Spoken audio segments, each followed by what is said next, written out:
Rwanda waa dal ku yaala qaaradda Afrika waxa uu xuduud dhuleed la leeyahay dalalka Uganda, Tanzania, Burundi iyo Jamhuuriyadda Dimuqraadiga ee Congo.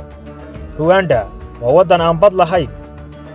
Badka dhulka Rwanda waa 26,338 kilomitir oo laba jibaaran. Tirada dadka ku noolna waa 12,600,000 oo kun oo ruux. Caasimadda dalku waa Kigali. waxaana lagu tilmaamaa caasimaddan Kigali inay tahay caasimadda ugu nadiifsan qaaradda Afrika. Dalka Rwanda waxaa ku wada nool qowmiyadaha kala ah Hutuga oo 85% ah, Tutsiga oo 14% ah, iyo Tawa oo ah 1%. Madaxweynaha dalkuna waa Paul Kagame. Rwanda waxay leedahay sooyaal dheer oo soo taxnaa quruumo badan. Dalka waxaa ka talin jiray boqortooyooyin ku salaysnaa beelaha degan, iyada oo mararka qaar ay ka wada jireen wax ka badan 8 boqortooyo oo kala duwan. Shirkii Berlin ee sanadkii 1884 Rwanda waxaa loo asteeyey in dawladda Jarmalku gumaysato, iyadoo Rwanda qayb ka noqotay Jarmalkii Bariga Afrika.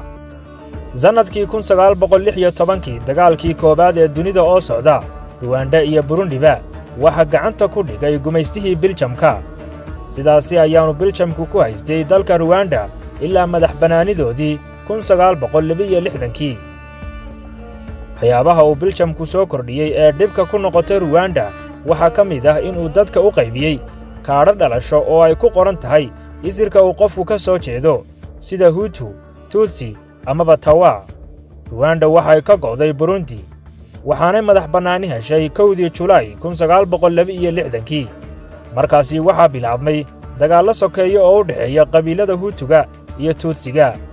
Sanadkii 1973 waxaa afgambi militari dalka ku qabsaday Juvenal Habyarimana oo dalka xukumayay ilaa sanadkii 1994.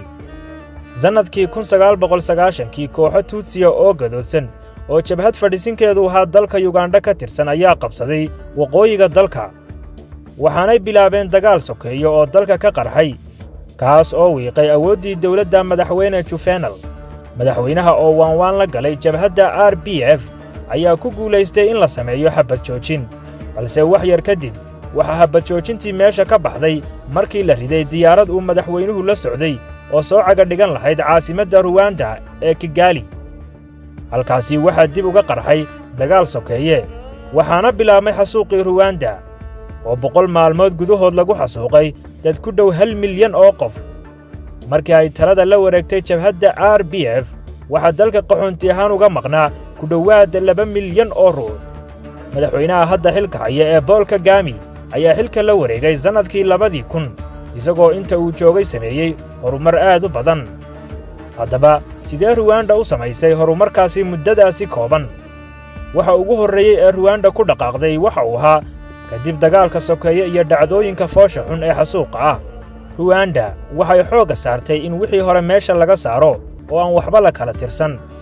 arrinkani waxa uu suuro geliyey in si cadaalad iyo sinaan ah loo qaybsado dhammaan khayraadka dalka iyo mansabyada kala duwan ee dalka.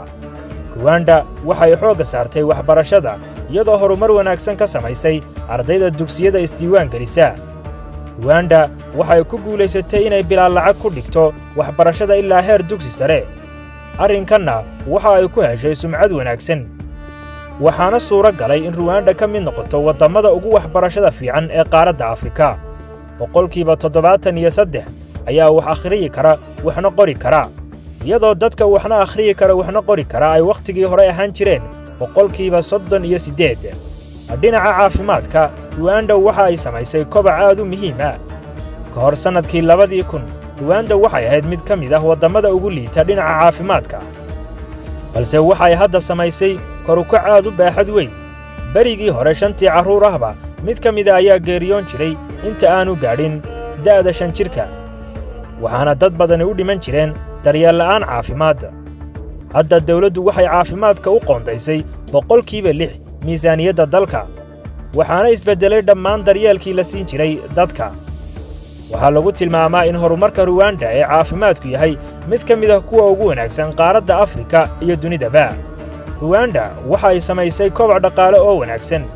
ruwanda waxay wax badan ka qabatay kaabayaasha dhaqaalaha sida waddooyinka iyo madaarada waxaana u suuro galay inay horumar wanaagsan ka gaadho korontada iyo biyaha ruwanda waxa ay fududaysay shatiyada ganacsiga iyada oo qofku 24 saacadood gudahood uu ku diiwaan gashan karo ganacsiga uu furanayo arrinkan ayaa fudaydiyey in dadka reer ruwanda oo u badan dhalinyaro ay ku dhiiradaan in ay sameeyaan ganacsiyo taas oo dalkan ka dhigtay mid dhaqaalihiisu meel sare gaadho taasina waa sheekada dalka ruwanda oo muujinaysa qaabka dal burburay oo dagaallo sokeeyo iyo weliba burbur dhinacyo kala duwan uu soo gaadhay uu ka soo kabsan karo iyadoo tani ay tusaale u noqon karto inta badan dalalka ay ka socdaan dagaallada sokeeyo iyo kuwa ay horey uga soo dhaceen dagaallada sokeeye ee lagu riiqday